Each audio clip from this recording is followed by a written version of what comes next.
The situation in Vovchansk is escalated. The enemy is trying to advance. Ukrainian defenders are steadfastly holding their positions. The FPV drone pilots of the 91st Battalion are working confidently and in sync. The occupiers hide behind fences, stockpile gunpowder in the tree lines, set up their cannon out of sight, but our guys find everything. Ukrainian aviation destroyed a UAV control point in Vovchansk. The border guards of the Strix unit used drones to destroy an ammunition depot, a communications antenna, a generator, and enemy shelters in the southern Slobozhansky direction. The birds of the Kalabry combat group of the 41st Mechanized Brigade always bring fire on their wings to wherever the enemy's hiding, leaving the invaders in dark burrows. On the Kupian sector, the fighters of the Berevy Brigade continue their work. The video confirms hits on enemy personnel, shelters, and FPV drones. Equipment and elements that supported the operation of enemy units and the coordination of their actions were destroyed. Fire, loader. We set the tank on fire. Check out the stream. Come on, come on, come on. I saw it. Our battery got hit. It caught fire. But even on fire, we still managed to fly. It was a steep dive. Most of Kupiansk remains under the control of Ukrainian forces. Some groups of Russian hares are holding out in the northern districts. In particular, the pilots of the 116th Umber are stopping the enemy.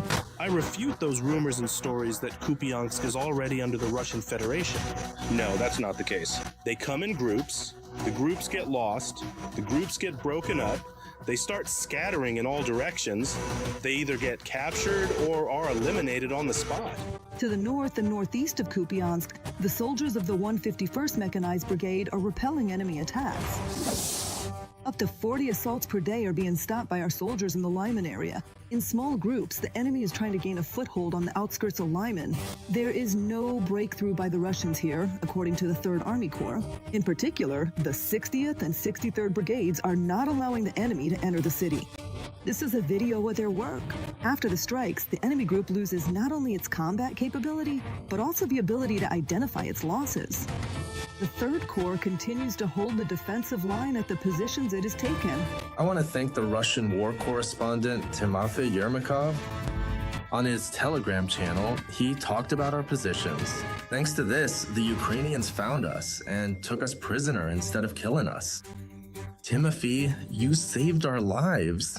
Keep writing, save other guys too.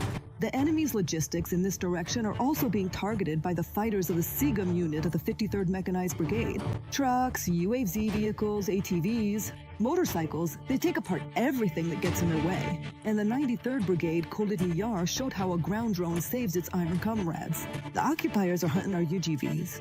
Their colleagues set out to evacuate the robots and down drones. Drone operators from the Azov Corps are actively burning up Moscow's armored vehicles on the Dobropilya sector. The enemy doesn't stop trying to break through our lines, but the Azov fighters are always ready. The Pokrovsk direction remains the toughest on the front line. The enemy isn't letting up pressure on the city and keeps sending in small groups. Under the cover of fog, they try to bring in vehicles. Drone operators from the 7th Air Assault Corps blew up 2 tanks on the outskirts of Myrnograd. One of them got stuck in an anti-tank ditch, after which the column was quickly brought under fire control. As a result of the operation, enemy targets were destroyed. The enemy's bogged down in urban fighting for Pokrovsk and, for now, can't capture the city by force. That's why the enemy's trying to ramp up propaganda and disinformation, spreading false claims about supposedly capturing Pokrovsk. The situation in our area of responsibility remains difficult.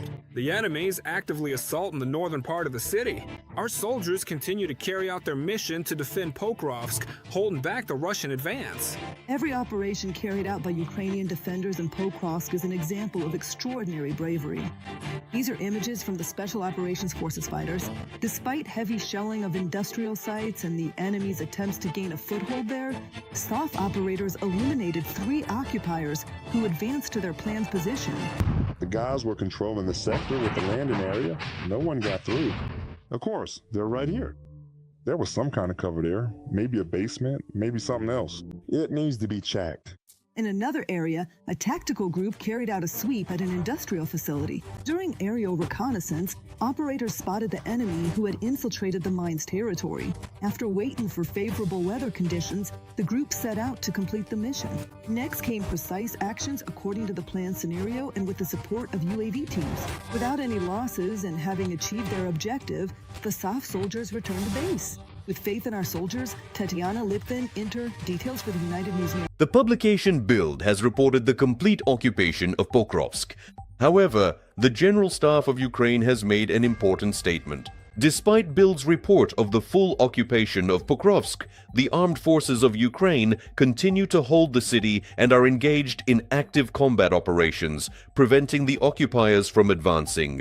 And you can find more information in our report. My name is Yevhen Sirov, and this is the Glavred channel. Subscribe and leave a like.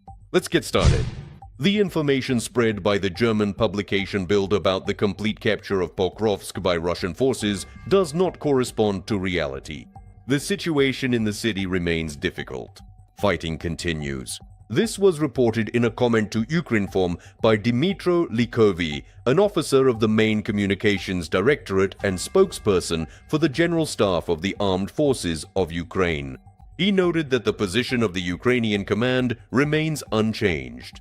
Likovy emphasized that the situation in Pokrovsk is extremely difficult, but the defense forces of Ukraine continue to hold the northern part of the city roughly along the railway line. Our units are also continuing operations to eliminate enemy pockets both in the Pokrovsk area and in Mirnohrad. Measures are being taken to establish logistics, and attempts by the enemy to amass assault infantry groups and advance around the settlements are being blocked, Likovy said. Bild military observer Julian Röpke reported the alleged complete occupation of the city of Pokrovsk in Donetsk region by Russian forces. In his assessment, the loss of Pokrovsk is yet another propaganda blow to Ukraine, demonstrating that the armed forces of Ukraine can only slow down but not stop the Russian advance.